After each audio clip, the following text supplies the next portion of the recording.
All right, you guys. So welcome back to the show. I'm very honored today to have Dr. Seeds as a guest. We'll be talking about peptides and using peptides more specifically to recover from various back injuries or back pain or chronic back pain or whatever is going on with the back end and the effectiveness of those. So welcome to the show, Dr. Seeds. Thank you for being here. Eugene, thank you for having me. I appreciate being able to spend some time with you and maybe shed some light on some potential possibilities for people to mitigate, injury, recovery, all those kind of things when we still want to keep training, right? Yeah, exactly. It's kind of a two-edged sword, you know. The more physically active you are, the more chances you have of obviously accumulating injuries over time, et cetera, et cetera. But can you kind of go into, a lot of people obviously know like what vitamins and minerals are and powdered supplements, but not many people have heard about like peptides and the use of peptides for recovering from injuries. Can you kind of give a little bit of a background of what peptides even are and stuff of that sort? Sure. So so I'm gonna take a step back and tell you or just agree with you. Unfortunately, any kind of training you encounter, whether it's aerobic or resistance training, and as we know, a little probably more in the resistance side, injuries coming. I'm not going to tell. I can't predict what it's going to be, but it's always coming, no matter how prepared you are, and and and to even even even speaking to the programming itself, it's just part of what happens with training. And the key to training, as you know, is it's adaptation, and it's working around injury while you're healing.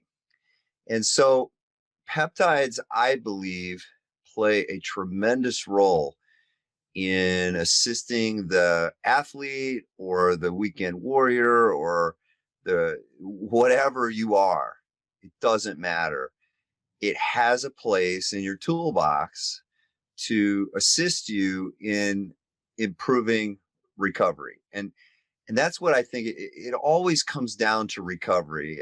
And we never, no matter how smart we are, no matter how good we are at our training, a lot of times we suck at recovering, and we just make mistakes, or we get too overzealous, or it's like, oh, I can we can come up with all those answers, and because we've all run into it. And so I've been in a place where I'm very fortunate, that this has kind of been my life's passion with molecular biology and cellular metabolism, and that interplay with my role as an orthopedic surgeon and sports medicine and all those kind of things. And it just has been a great mesh of a lot of aspects that I've been able to put together in helping to mitigate these problems. And so, in following up on peptides, peptides are basically,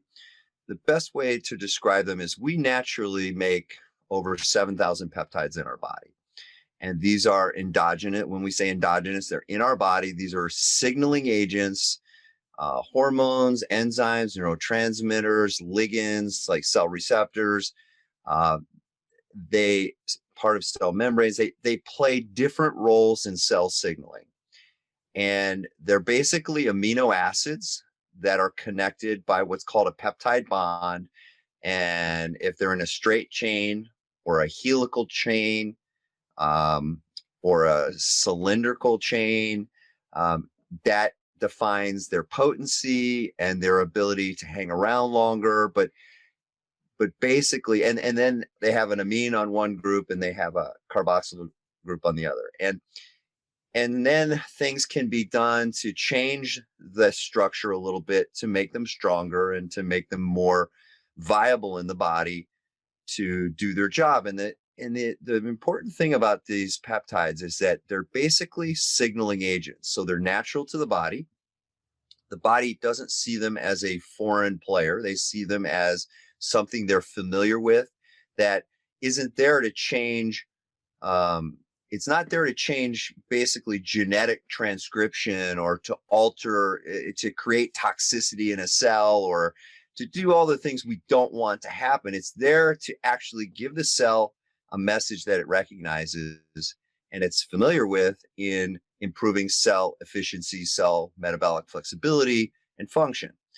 And so, so these peptides are basically these signaling agents that kind of are around for maybe naturally in our body, they may be around for 5 seconds or a couple of minutes or something like that. And we do things where we can influence and put these, get these peptides in the body where they may last a little longer, like 10 or 15 minutes to get the job done, to get that signaling sent. Gotcha. And that's actually been, so people don't know it, like insulin. Insulin's a peptide. Insulin's been around since 1920. It's been one of the most influential molecules known to modern medicine, and it changed the landscape of diabetes. And that was one of the very first peptides that started a bigger movement in looking into more of these signaling agents and peptides. So that's kind of a synopsis of what a peptide is, and it's a little smaller. So you can get peptides that are longer. They can be in 25 amino acid chains up to 50. Then they become polypeptides. And then when they're really long, that's kind of when they turn into proteins.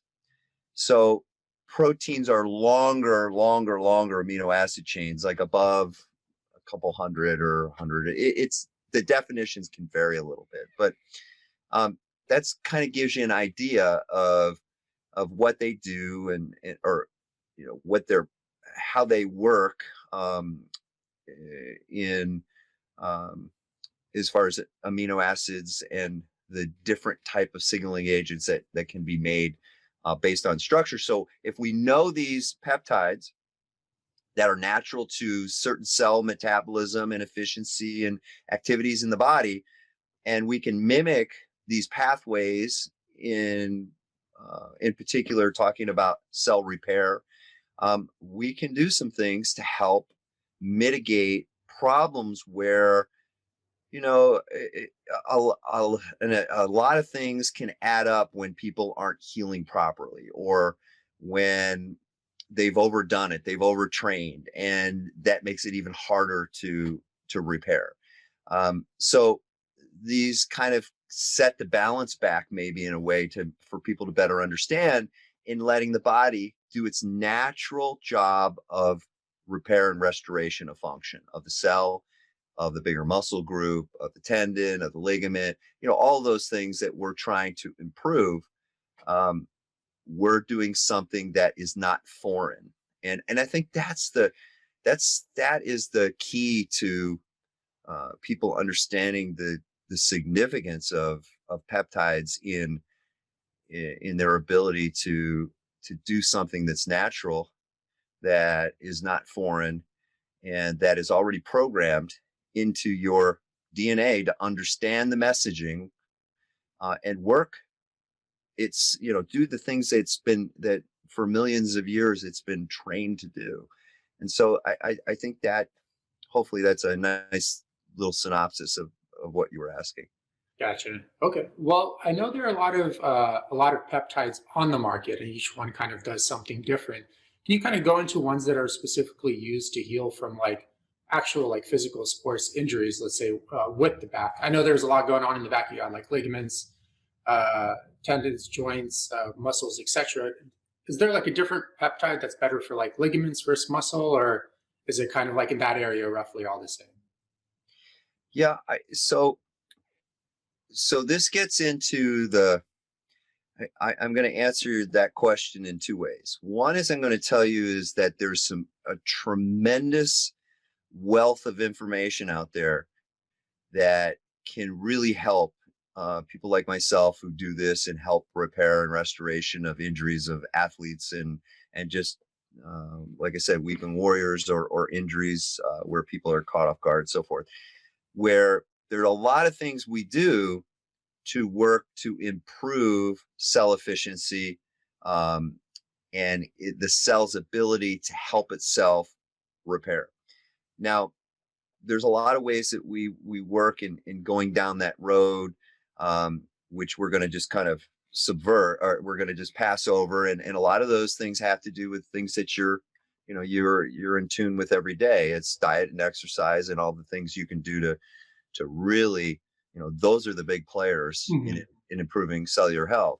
So if you have that already going, you've got a great platform to take advantage of some other things that can help, again, with in particular the type of injuries that you're talking about. And if we just assume that these injuries have they have aspects of, they need basically to control inflammation, to control pain, and to improve healing of tissue, whether it's ligamentous muscle or tendon, and to heal it with the right type of healing of let's say collagen we like to see in a parallel fashion, and collagen in muscle or in tendon or ligament.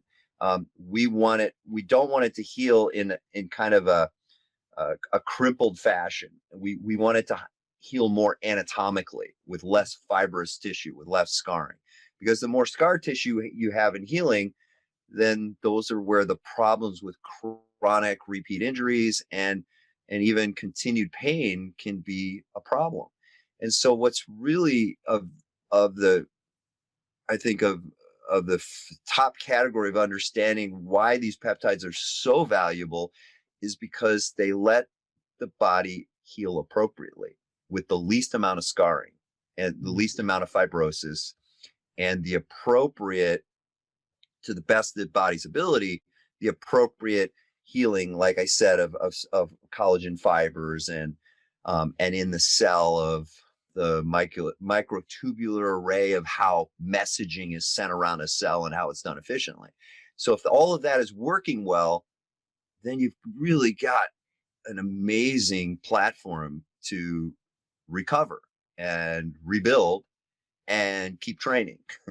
and that lies in, I think, in a couple of key players like body protection complex 157, which is a peptide that is probably, I think, the most popular and the most utilized peptide in recovery in the world. And it is without a doubt one of the best utility peptides we have in improving that collagen, accelerating, not just improving, but accelerated collagen healing and soft tissue healing, and in the appropriate fashion of, getting enough blood supply to that area, even if it's tendinous or ligamentous issues, which are always in trouble because of blood supply and oxygen getting to those areas. And these peptides, such as BPC-157, have a valid place in improving some of the growth factors that are important in mitigating cellular repair, improving nitric oxide production to an area which is very important at the time of healing, and putting together, doing other things to activate cells, like upregulating androgen receptors in muscle cells. They do all kinds of things to work together to help in improving inflammation, improving cytokine and protease and chemokine production, which are all about pain and all about the bad things of a pro-inflammatory state. And it makes a difference in getting on top of an injury and healing appropriately. And the faster you're able to do this, that's the key to the whole issue of when you're working against injury. It's knowing how to get on these things quickly and to have things like BPC available. And BPC is a tremendous utility, no matter what your age is, young or old.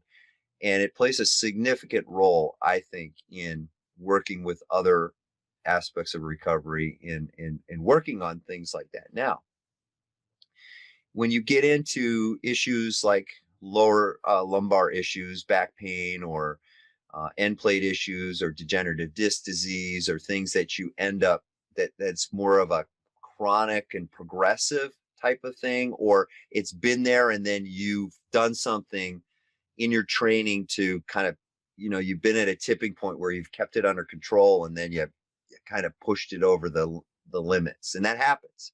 Mhm. And actually, exercise is a great way to mitigate problems like that, because you can keep them under control, but you can also push it over the limit. And that's where other peptides come into even more importance and value, like thymosin beta 4. And that's a thymosin peptide that is that can be utilized and stacked with BPC-157. It can be used by itself because it has some really interesting properties in how it can work on soft tissue healing, accelerated soft tissue healing, the appropriate, like I said, fibrous healing and collagen healing. It's really it's an actin sequesterer,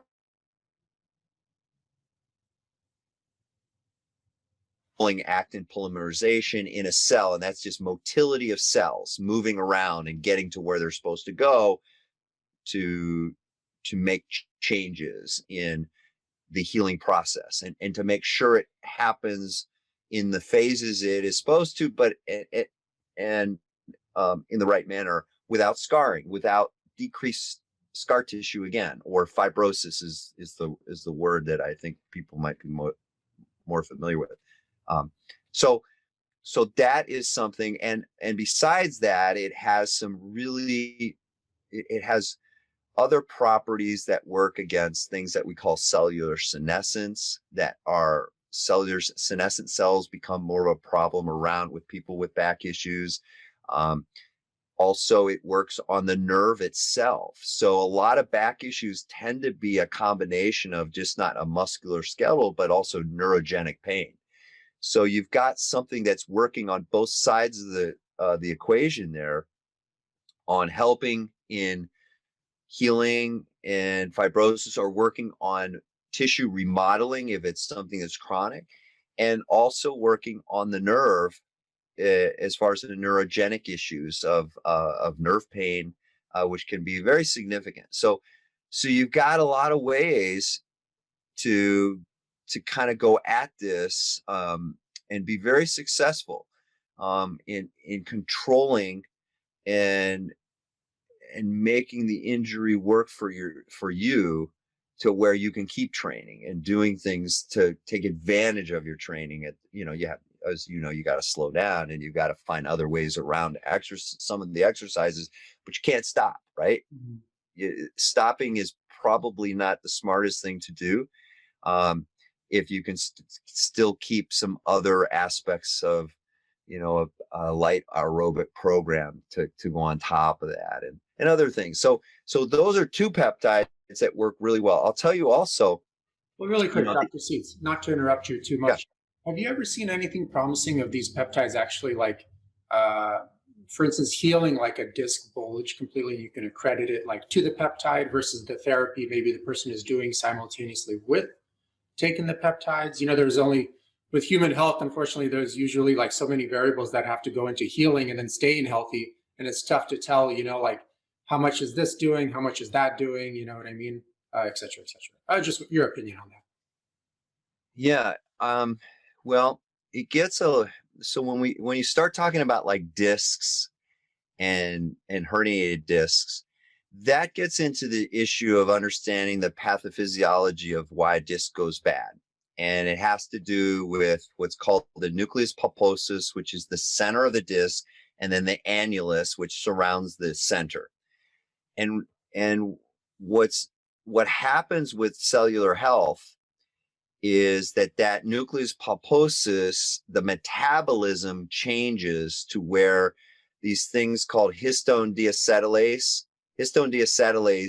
transcription factors are working on changing the metabolism of that nucleus pulposus, and that works on then decreasing that thing I was talking about, cellular efficiency and the flexibility of the cell to utilize oxygen, which is harder to get there, and to utilize substrates like glucose and amino acids, you know, the proteins you take and fats to keep that cell healthy. And what happens, and believe it or not, a big part of that can have a lot to do with your microbiome and how well your gut is working. And guess what? Your gut, all of the appropriate the best anaerobes, and actually the microbiota of the bowel, some of the best things you can do to influence the right microbiota and diversity is exercise, right? So it's phenomenal how much exercise plays a part in helping everything. But again, you run across these issues of where, okay, well, I've got a disc, I've been an athlete. How did I get into this problem? Well, those things still happen. And one thing with what you're talking about is, yes, so these peptides can be very effective in working in combination with working on the healing of the disc itself, by working in conjunction with stopping what it's creating, what are called other transcription factors, histone deacetylase inhibitors. And in fact, you don't even have to jump into peptides to take that step, where you could take like a well-known supplement, butyrate, a sodium butyrate or a magnesium calcium butyrate, that is a very cheap and very effective supplement, that is where you're going to make up a little more for what your microbiome isn't doing. And that is going to help you overall tremendously with cellular health of the disc, and especially disc above that area where you're having the herniation. You always got to be thinking about ahead, because if you have an area where the disc is in trouble, well, the next level up is potentially coming. So you're not only doing things to help cellular health of the disc that's injured, but you're going to help the other ones that have the potential, because something has happened with the metabolism. So this histone deacetylase aspects can be very important, and that's where then the TB-4 and BPC can be all adjuvants working together, additives with something like sodium butyrate or ketone esters, which are big in athleticism, and they're a little more expensive. It's a little different way to go, but ketone esters have some of the same properties and effects as the short chain fatty acids, is like butyrate, and in maintaining annular health, annular and nucleus pulposus health of the disc in trouble. So you have those ways again of working, and then there's a significant peptide we use called cerebrolysin. That is something we use pinpointed, and we use this actually consistent with dermatome level, where it can be tremendous player in just taking the pain away, for people, so that all these other things can keep working, and they can start training a little, and take advantage of not the pain part, where the pain has always been the thing that stops them. And that's even if you've got disc abutment of nerve roots. It's really incredible how many times you can get away without operating on people and salvaging their spine and their activity levels with just getting them out of that pain. And Yeah, I don't know if you know of Dr. Stuart McGill. He's like a low back pathology researcher, like very popular from Canada. He mentioned, like, basically at least 95% of the people in his study, I think that he mentioned, that were candidates for back surgery, as long as you just basically taught them to stay away from pain triggers and kind of do some corrective exercises. There were basically 95% of them didn't end up having to actually get that back surgery just from even that. So I thought that was pretty impressive. Yeah, and I mean, no disrespect to him, but that is, I think, a pretty prevalent um, thought pattern in most of the people trained like myself. I'm a surgeon, and I fix what needs to be fixed. But for those injuries like that, I'll tell you, that's absolutely a real good number. I mean, a high percentage of people, you can absolutely you can flip that page and keep a lot of people out of surgery. And um, 100% agree with that. And I mean, that goes along the lines with everything, though. Mhm. Not just back injuries, but a lot of, meniscal injuries and labral injuries. And there's a lot of things that you can get by and potentially get athletes back to full go, um, just by working with, like I said, some of these ways to work with pain, improve cell efficiency, um, do these things that make a difference and help their training at the same time. So yeah, it's a great topic, and it's really, I will tell you, some of the more dramatic changes with these peptides are when you have people that have had chronicity of issues, and they've just been around and just haven't gotten to the right physician or the right place of where they thought there were no more options, and they've still trained, and they just live with it. And it's awesome to be able to work with those people and change their lives pretty quickly, where you can mitigate those pain cycles. It has a lot to do with how the pain is signaling goes back and forth, but it has to do with cell senescence and those aspects of how this low grade inflammatory state is coming from microglial cells in the spinal cord and in the dorsal column and the astrocytes, and how they're all affecting the nerve. And you can do some things with, like, cerebral lysin to turn that signaling off, and you can see changes in days where people have had issues for 10 years, 15 years. um, I've seen it in all kinds of injuries that have started as high hamstring injuries or avulsion injuries, or just muscle injuries, or lower lumbar issues. Um, it can be anything, chronic shin splints. Gosh, that's a big player. I mean, how many times I've seen people that have had multiple operations for chronic compartment syndromes, and they were a high level athlete, and just got shut down, and they thought that was it. They couldn't go any further. And They didn't and come to you to begin with from the first go.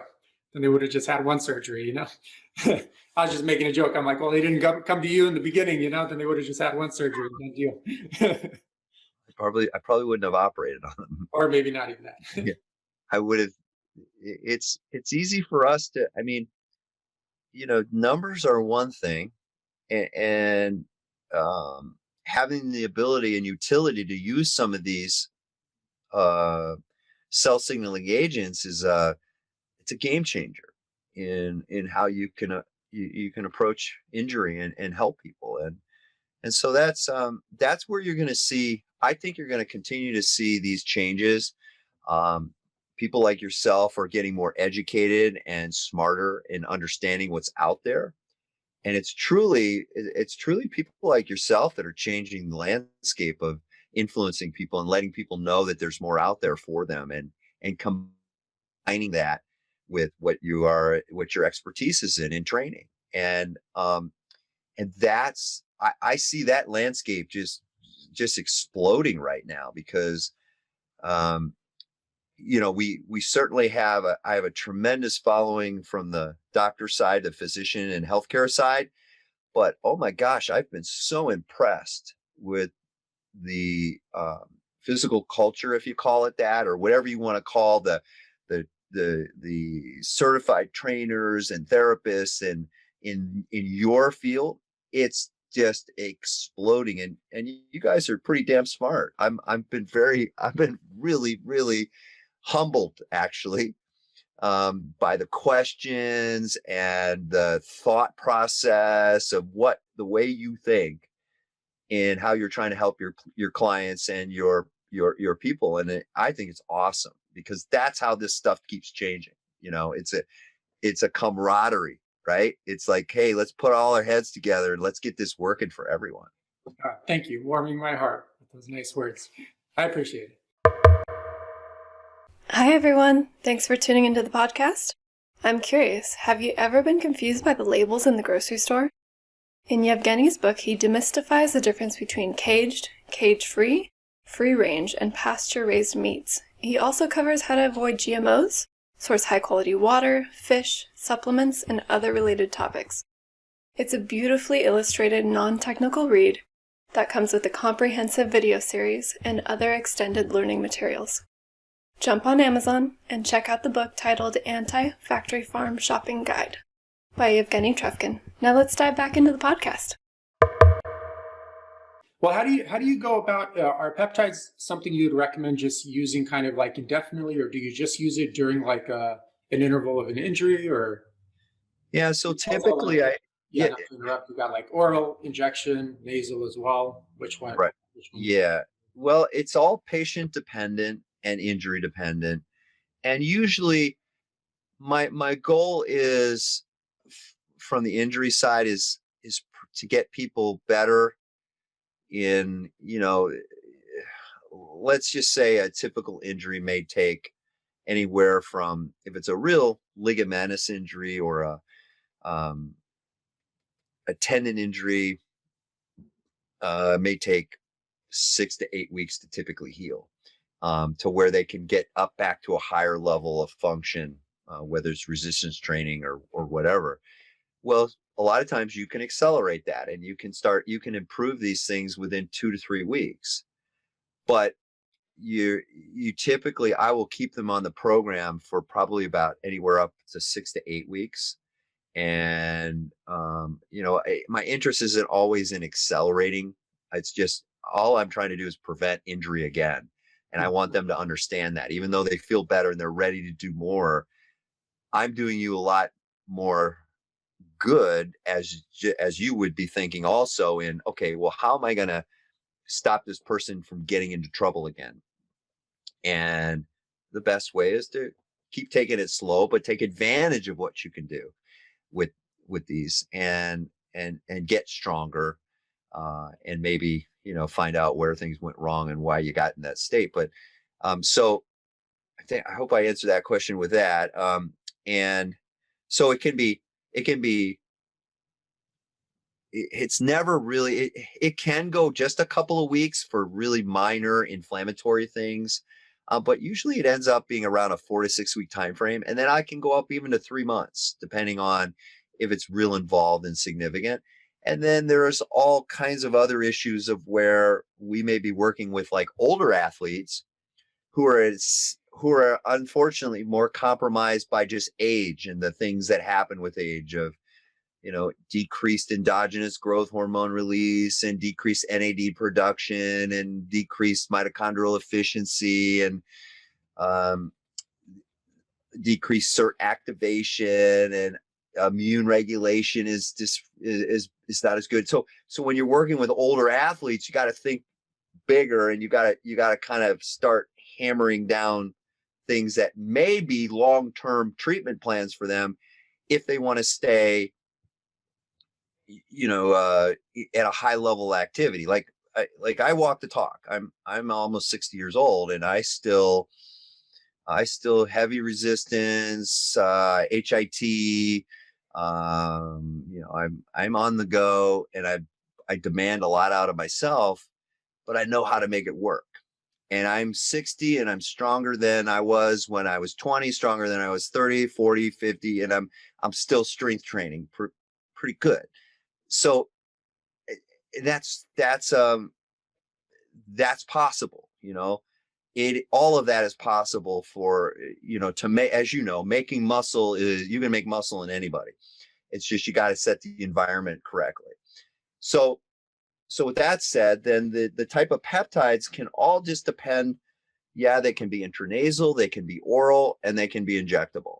The BPC can be oral, but I prefer injectable because I'm typically going for injury sites, and I want to directly subcutaneously inject right around that site, and I'll usually have it do that a couple times a day for an injury.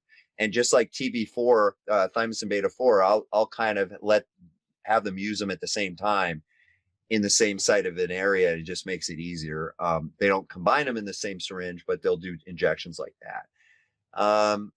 Yeah, I've heard some people like I forgot his name, but it was kind of like a French last name. I think he's from the British Columbia, John Toublé or something of that sort. Totally spaced out on his name, but he was kind of hit and miss. Some of them say like, oh, you could just take it like orally, you could just take like a higher dosage, and it's all the same.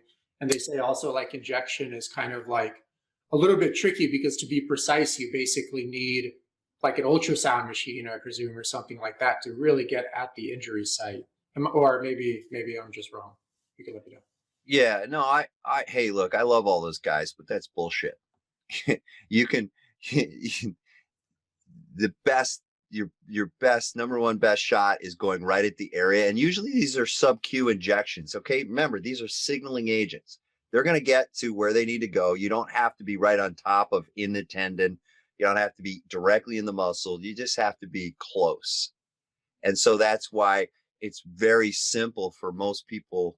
You can teach your patients and people to do this relatively well. Now, so the same thought process goes with yeah, well, I guess I could take the oral and I could signal that area. And I'm just going to tell you, I'm out there treating people. I've been out there doing it for 15 years, and I'm going to tell you that injectable works the best in my hands, and it works demonstrably better than trying to take an oral to make up for that. Yeah. Now, there's not, if you're trying to take an oral that does work, there's orals that work and orals that are total bull that don't work. And it again depends on what you're trying to do, because that, if we're trying to treat direct injury and go right at that area early on, you want to be right on top of it, right in that area. So injecting, in my hands, in my opinion, is the best, and that is absolutely debatable with people who, like myself, who take care of a lot of people. Well, then you have some good discussions and you get to compare, and we'll have those conversations. And I've heard all of that, but it's pretty hard to argue with me on that one. I'm gonna. I think I've got the experience and I've made all the mistakes, and I just haven't seen the results. Not to say you can't get them, because people will tell you, well, I did it orally and it just worked great. And I'm like, that's fantastic. That it should work. But I'm telling you consistently, it's what's the most consistent and what works the best in my practice. And that's it. Now, if I can't get somebody to do that, then what's the next step? It's oral, right? It's like, okay, well, let's go this route because we have that opportunity and they can benefit from it. So have you ever actually, I don't even know if this is done, but have you ever actually like injected BPC-157 like into a damaged disc? Is that even like a good idea? Yeah. No, so like an intradiscal injection, I have not done that. I don't see a downside to doing that. I do not see a downside to doing that and one of my top docs, Betsy Earth, may have had some experience doing some of that, because she does individual pain injections like that, intradiscal and foraminal injections. But I'm going to tell you, I haven't had, well, I haven't done it. I have to say I haven't done it, done the study or done the comparison of doing intradiscal or injections with BPC versus just dermal or sub-Q injections. I haven't done that. But for pain in particular, I will tell you that if pain is my biggest issue, I do, and if you follow why people have these issues with pain and because of what happens from the disc, that it's actually more of a neurogenic type of pain. The cerebral lysin is it is the most effective thing I use in treating that type of issue. And that doesn't have to be, I can do that subcutaneously. I don't have to even, I can go in the muscle, I can go subcutaneous. I don't have to go down to the foraminal space or the disc itself. There's some other peptides we combine with that, like KPV, which is a small regulatory peptide that's a fragment of alpha melanocyte stimulating hormone, and has some really interesting properties in healing, and it's another one that works very well too. So we got all kinds of opportunities, but a lot of things are coming, with people trying to be more aggressive, especially on the pain management side of getting more comfortable with some of these peptides and doing some of the things like Matt Cook out in California. Matt has been doing a couple like thymosin beta 4 injections around nerve roots, and BPC together. And he does hydrodissection of sciatic nerves, and he comes from the pain management side, and he's had some success with that. And again, we get in discussions where I would say, well, just try this with cerebral lysin, and then he'll take cerebral lysin all the way down around the nerve and do phenomenal with it. And I will argue and say, well, I get the same result with just doing it subcutaneously. Have we done that head to head? No. But we've got people doing that, like you've asked. So I have a lot of students or people that I've trained in peptide therapies that are doing some incredible things. So people have lots of options out there when they're searching for people to help them, in problems like this. Is there like for people that aren't in your area, is there like a website of like physicians or something that has a list of like the people that are okay with administering peptides of various sorts? Yes. So we have the SSRP Institute. SSRP is where we train docs all over the world. And we hook up patients with doctors everywhere in all the states that we have them trained everywhere. So that have been, pretty much the leaders, I think, and are on the forefront of helping me and continuing to teach these modalities and therapies. And so we have a mechanism within the Institute of the SSRP of hooking people up with doctors all over not just here in the United States, but outside the United States too. And that is, I think Karen can get you the site, but I think it's just ssrp.org, Okay. I believe.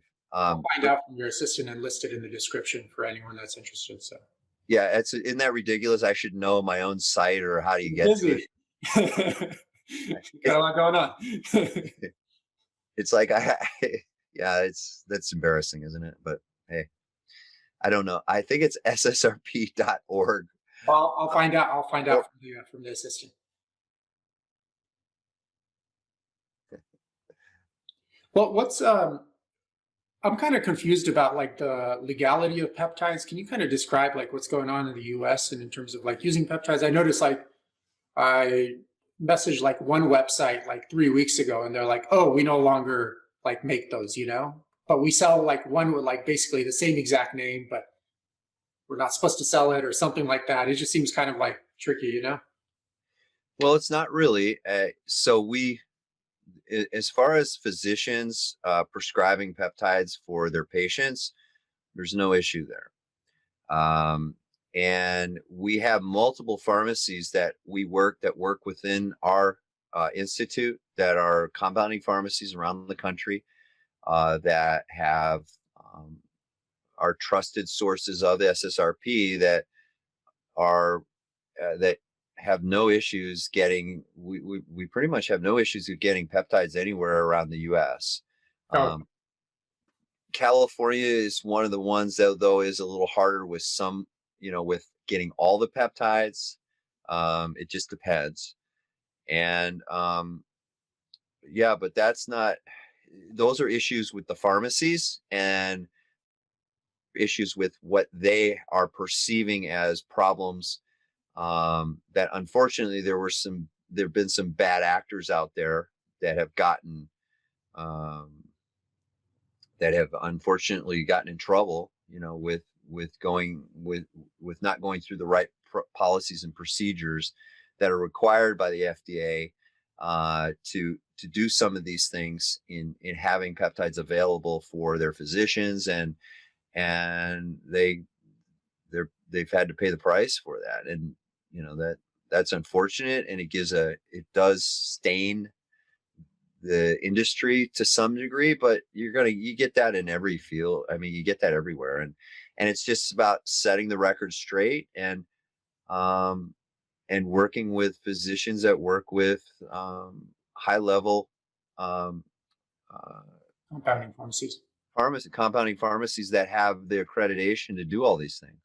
Is there like a specific question you should ask your physician to know that they're dealing with the right compounding pharmacy and taking the right steps? Like if you were to interview a physician about peptides, can you give the listener some quick go-to questions to ask to make sure they're dealing with like a credible physician? Well, a credible physician would be just, have them, I would say show us your training. Number one, most of them should have some type of certification that they've been through some training, that they understand those aspects of, and I think that's pretty straightforward. Or they're part of a society like the SSRP. We have the biggest pool of physicians involved in that in the world, and healthcare providers and nurse practitioners. Anybody that is qualified to, that works with a physician to be able to do that. I think, just asking all the right questions, how, where do you get your peptides? Or your peptides sourced? Can you get a certificate of analysis with your peptides to show the validity of the testing that has been done? Has it been third party tested? Does that pharmacy send that peptide out to be third party validated? And usually, like I said, if they just go to the SSRP site, they'll see the sites that we work with and that most of our physicians use. And I think they're the most popular ones here at least in the US, undeniably. And it's just, that discussion is, I think they'll get a feel for just coming right out and asking their physicians, how'd you learn about peptides? How long have you been doing it? Where did you train?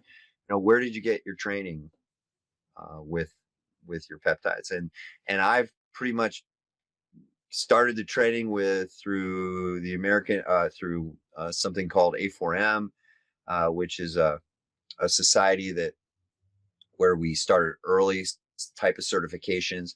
And then we kind of morphed it into something much bigger and controlled by healthcare providers, not by industry, which is real important.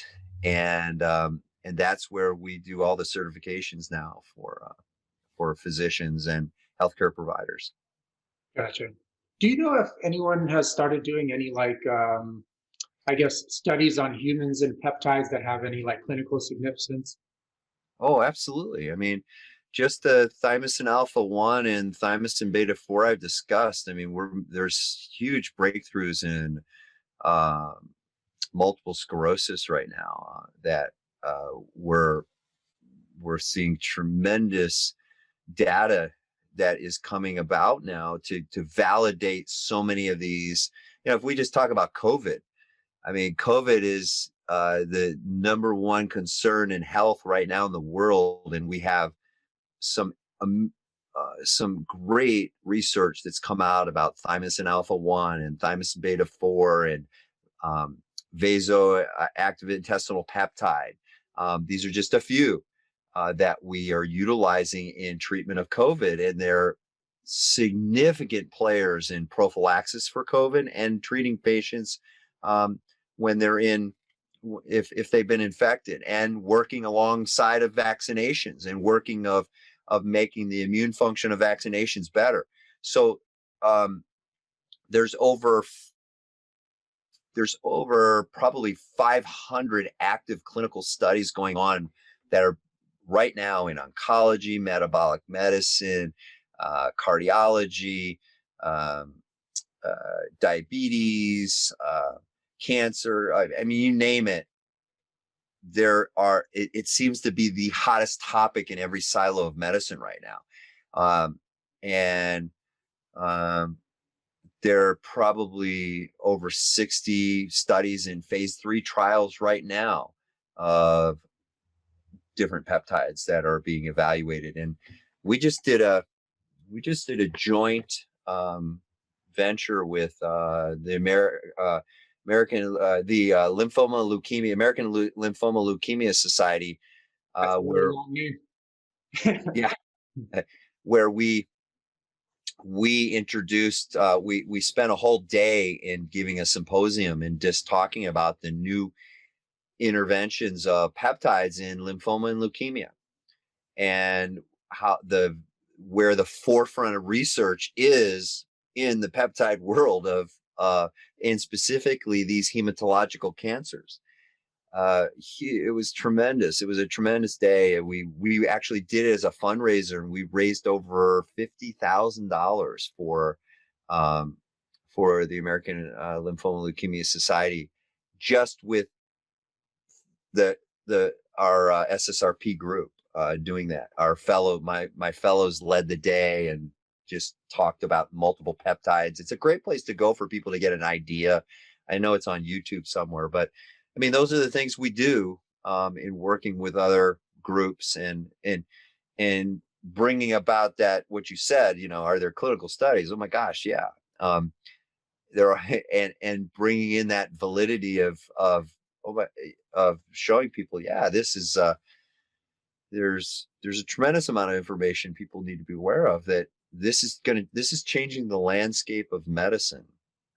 It's changing the way we treat people. It's giving us this, it's bringing the skills that are necessary, and not treating a problem, but treating it before it becomes a problem, or getting to the root cause of something. Mm-hmm. And that's, I think, what we all went to school to train for, and thought that's where we were headed. And now technology and the way these peptides can be synthesized, and how we can kind of mimic a lot of different peptides in understanding pathways, it's changing the face of disease as we know it. Gotcha. Well, I guess my two last questions for you are: do you know if anything's out there like that compares, for instance, BPC-157 with like HGH or PRP for back injuries, just to kind of narrow down the subject a bit more? Nothing's out there? No. What's your honest guess about like which one's more potent in terms of like helping heal with injuries, et cetera, et cetera? If you should have to guess, totally your opinion here. Well, my opinion is HGH. You're talking about human growth hormone? Yeah, human growth hormone. Yeah, I think that's just a mistake, because human growth hormone is an exogenous hormone that really causes. Remember, when the brain releases growth hormone, it pulses it out throughout the day and night. And it can be anywhere from 3 pulses up to potentially 8, 9 pulses in a human. And it's about every 3 hours that you pulse it out through your anterior pituitary. Well, if you give someone exogenous growth hormone, you're constantly, that growth hormone is there constantly. It's constantly activating receptors, negative feedback, all these things that in the long run are deleterious to cell efficiency and cell function, and actually lead to more cellular senescence. So you're not you're you're not doing the right things for the body. Remember, because this is exogenous, it's something the body doesn't see it as something it's making. And so there are other aspects of that that work against you. Now endogenous release through GHRPs and GHRHs like cimarelin, or like CJC and ipamorelin or tesamorelin. Those are peptides that endogenously activate the release of growth hormone, and those can definitely have, I think, a more they're more efficient, and they're safer, and they're mimicking what you do, and they're releasing the right isoform of growth hormone. And there are different isoforms of growth hormone, different isoforms of IGF-1 that are downstream aspects of that work in trying to work on things like you're discussing, like healing and lower back issues that are a combination of things you do with something like BPC, which I think is great. And you said PRP. I really haven't seen much with PRP, other than PRP mixed with like BMAC, or which is like a stem cell concentrate that comes from the pelvis. If that's prepared right, that mix is, again, cell signaling, and that can be, you can have some effects in helping people with, because it's kind of like hitting a bazooka with those those cell messaging, because there's so much cellular messaging and all that. But I won't say that, there are people that have benefited from PRP by itself. It depends how it's done. So you really do have some alternatives. But I think overall, and you can use them in combination, which I do also. So I think you got a lot of ways you can go about it. Gotcha. I guess it's all context dependent, depending on who you're dealing with, etc. That's important to consider with everything. Absolutely. Has everything to do with it. Absolutely. Well, I guess my last question for you, do you know if there are any like serious side effects that people should be wary of, or adverse reactions? I'm pretty sure some people aren't using the required dose. They're probably doing 10x on everything, so. Which is just, so when they do those kinds of things, they go above the saturation dose, and they're just peeing out what could be effective, and they're losing money because it doesn't matter. And in some ways, sometimes it will work against the process, depending on what peptide they're using. But for the most part, by using higher doses, it's not going to make much of a difference. It's a little different with immune peptides, where you do use some higher doses depending on what you're working with. But I'm sorry, the question you asked me was, again, if there are any kind focused of on side effects or adverse reactions. Sure. So that's again something that that's where it's important how the physicians that they've been trained, and that they've been using them, and understand that that you have to understand what that has a lot to do with what other medications is the patient on. Number one, what are their other morbidities, mortalities, or the issues that the patient's dealing with. But for the most part, this is a blanket statement. The great part about some of the general peptides and peptide regulators is that they're not toxic, and they don't interact with most other medications and so forth. So you've got a lot of leeway when you work with them.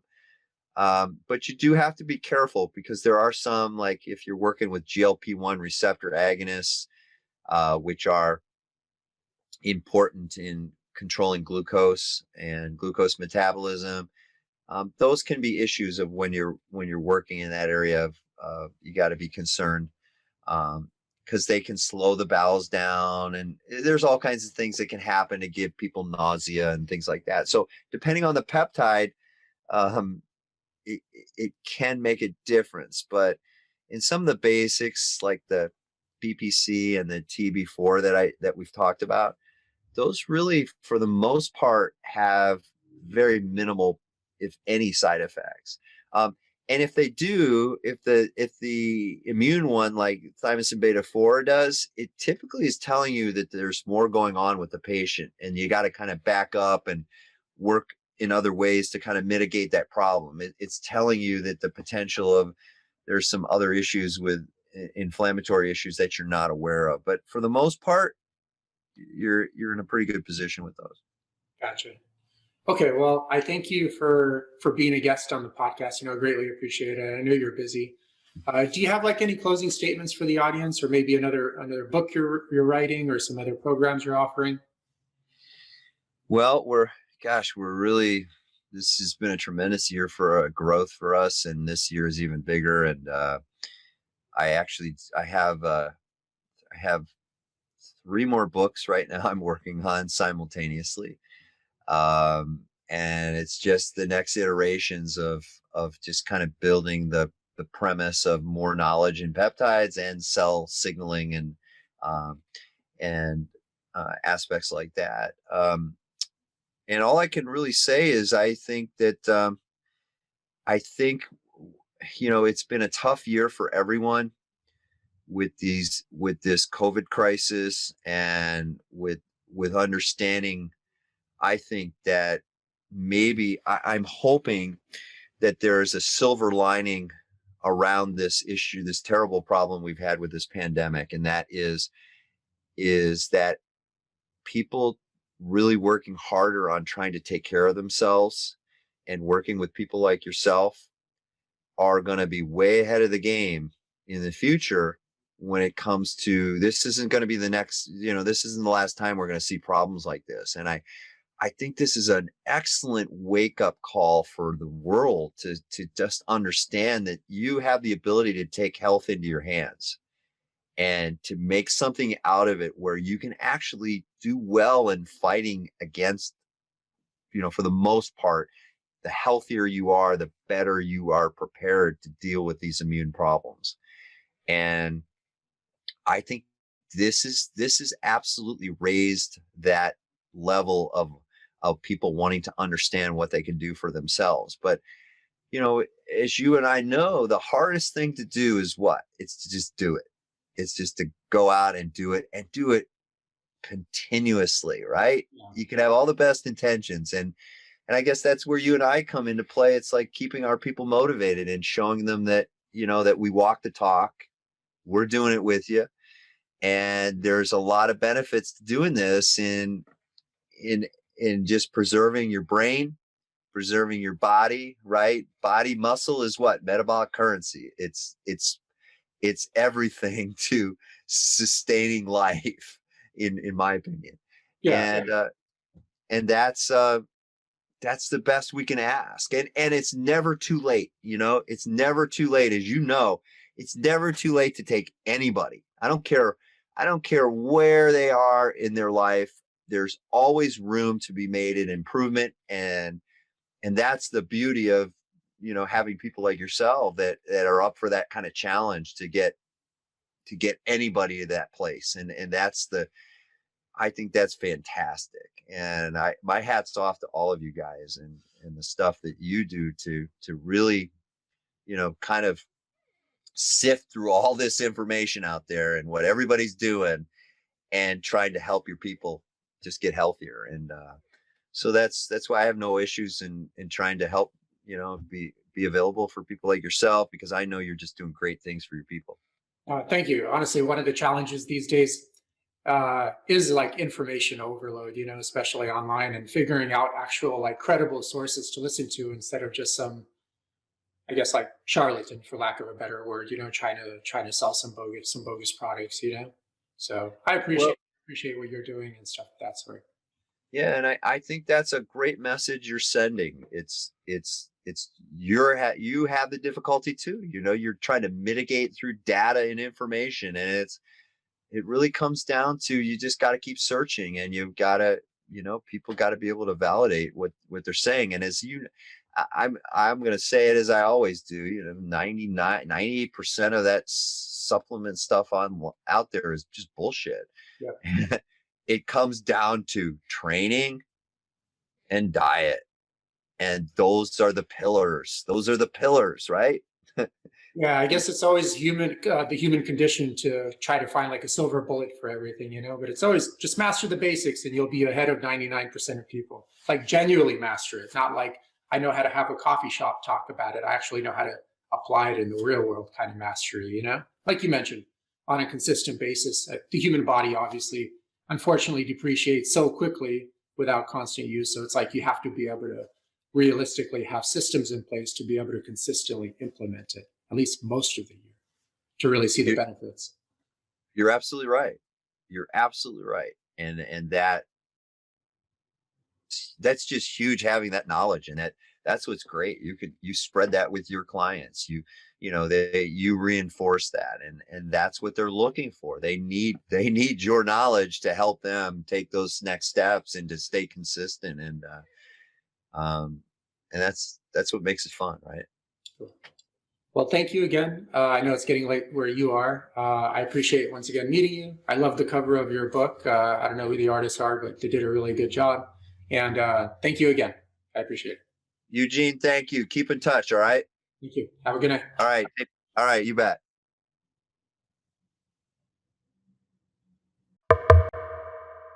Hi, everyone. Thanks for tuning into the podcast. Have you ever been confused by the labels in the grocery store?